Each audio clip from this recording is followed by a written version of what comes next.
உம்மை தவிர எனக்கு வேறு வழியே இல்லை, நீர் தான் என் கதி அப்படின்னு சொல்கிறவங்க தான் ஆவியில் எளிமையுள்ளவர்கள்.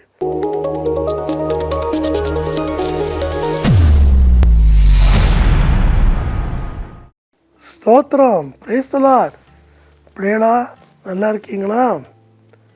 ஆயிரக்கணக்கான மக்கள் இந்த நிகழ்ச்சியை பார்க்குறீங்க. இன்றைக்கு நம்ம பார்க்க போகிற சப்ஜெக்ட் மத்தேயு 5:3, ஆவியில் எளிமை. ஆவியில் எளிமையுள்ளவர்கள் பாக்கியவான்கள், பரலோக ராஜ்யம் அவருடையன்னு சொல்கிறார். பரலோக ராஜ்யம்னா வேதம் தெளிவாக சொல்லுது. லூக்கா 17:21-22, இயேசு கிறிஸ்து அவனுடையவர்களை, இயேசு கிறிஸ்து ஒரு பரலோக ராஜ்யம். ரெண்டாவது நம்ம வெளிப்படத்தில் பார்க்கும்போது பரலோக ராஜ்யம் சீக்கிரமாய் வரப்போகிறது, பூமியின் ராஜ்யம் அழிந்து போகிறது. அதை தான் இப்போ இந்த கடைசி காலம் பார்க்குறோம்.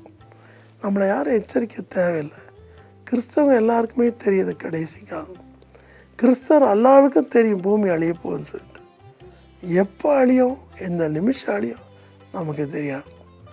அப்படிப்பட்ட கோணத்தில் பூமி போய்கிட்டு இருக்கு. ஆயத்தமாக இருங்க இப்படியெல்லாம். ராப்சர் எந்நேரம் வரலாம், எப்போதும் அவட்ட பேசி கொண்டு இருங்க. இந்த ஆவியில் எளிமை அப்படின்னு சொல்லும்போது,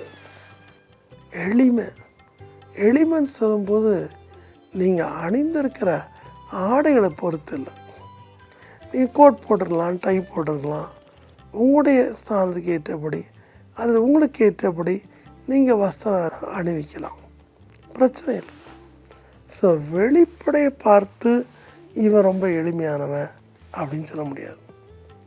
இல்லை பணம் கம்மியாக இருக்கிறத பார்த்து, குடிசையில் இருக்க பார்த்து இவன் எளிமையானவன் அப்படின்னு சொல்ல முடியாது.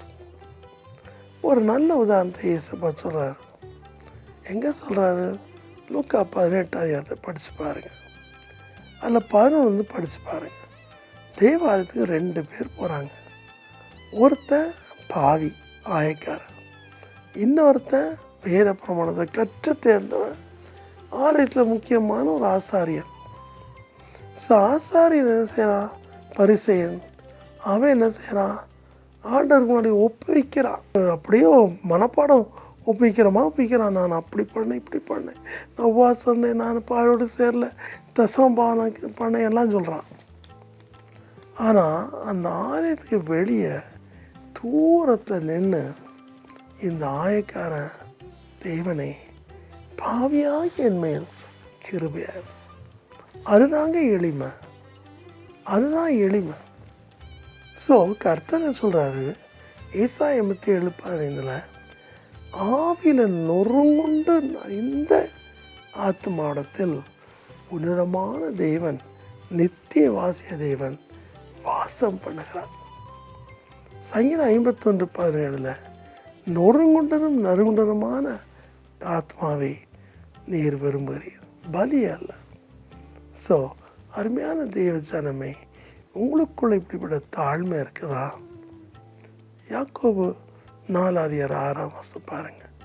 தாழ்மையுள்ளவருக்கு தேவன் கிருபை அளிக்கிறார், பெருமையுள்ளவருக்கு எதிர்த்து இருக்கிறார்.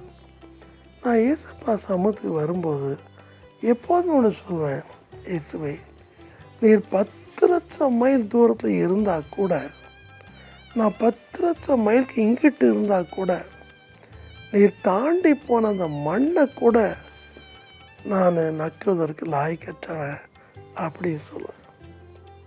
இதுதாங்க தாழ்மை.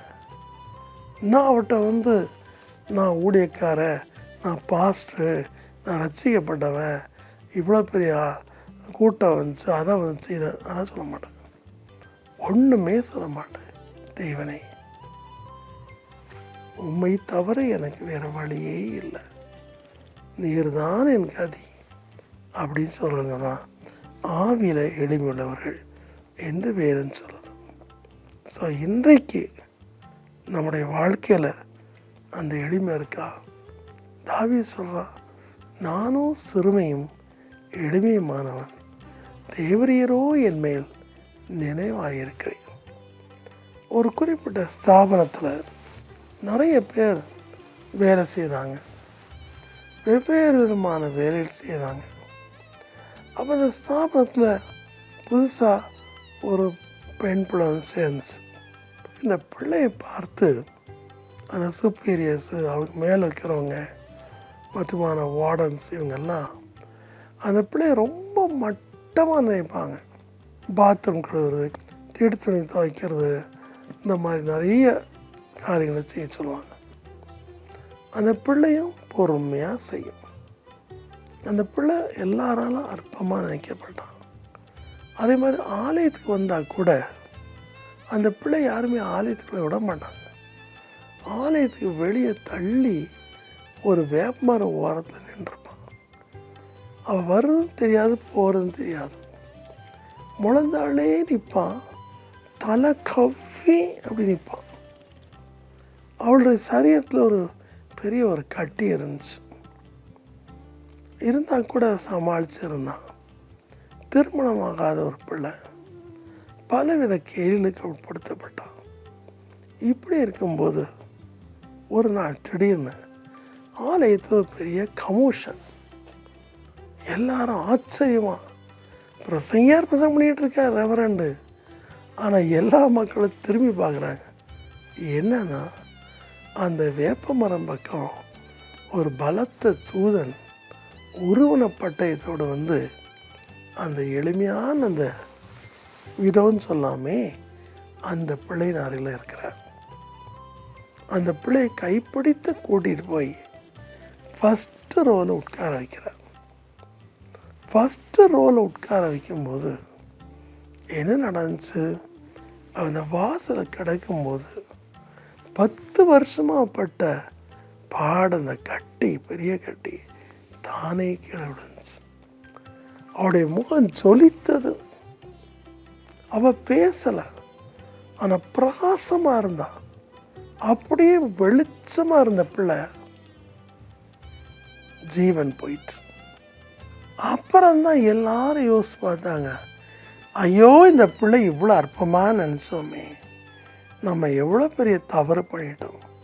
ஆனால் அந்த பிள்ளைனுடைய மர்வமான வாழ்க்கையை அவங்க பார்த்து சந்தோஷப்பட்டார்கள். ஆனால் அதை அனுபவிக்க முடியல. ஸோ இன்றைக்கு உங்களுடைய வாழ்க்கையில் எளிமை இருக்குதா? பெருமை வேண்டாம். எளிமை ரொம்ப முக்கியம். அது உள்ளத்தில் இருக்கணும். ஆனால் தாழ்மை, அதுதான் ரொம்ப முக்கியம். அன்பின் கர்த்தாவே, உம்முடைய ஊழியக்காரர்களாகி ஒவ்வொருவருக்குள்ளேயும் ஒரு எளிமையை கட்டளையிடும். எளிமைன்னு சொல்லும்போது கர்த்தாவே, அவுட்வர்ட் கம்யூனியஸில் இல்லை, அவுட்வர்ட் ஷோவில் இல்லை, ட்ரெஸ்ஸுனால இல்லை, இல்லை பகட்டான காரணனால இல்லை, இல்லை ஒரு வேளை நகைகள் போடாமல் இருக்கிறதுனால எளிமைன்னு சொல்ல முடியாது. The heart should be broken. The heart should be ready to accept what anything God says. தேவன் என்ன சொன்னாலும் சின்ன பிள்ளை போல ஏற்றுக்கொள்ளக்கூடிய உள்ளம்தான் எளிமை. தகப்பனே, அப்படி நீர் கண்டிக்கும் போது கூட உம்மை விட்டு தூரமாக போகாமல், தூஷிக்காமல், முன்னை விட அதிகமாக தாவீதை போல் நம்மை தேடுகிறதா எளிமை. தேசத்தில் எளிமையுள்ளவர்கள் ஏராளம் இருக்கிறார்கள். அவரை சந்திக்கும் சாக்கியத்தை தாரும். எங்கள் இதயத்தில் எளிமையை தாரும். இயேசுவின் நாமத்தில் தாழ்மையோடு வேண்டிக் கொள்கிறோம் பிதாவே. ஆமென், ஆமென்.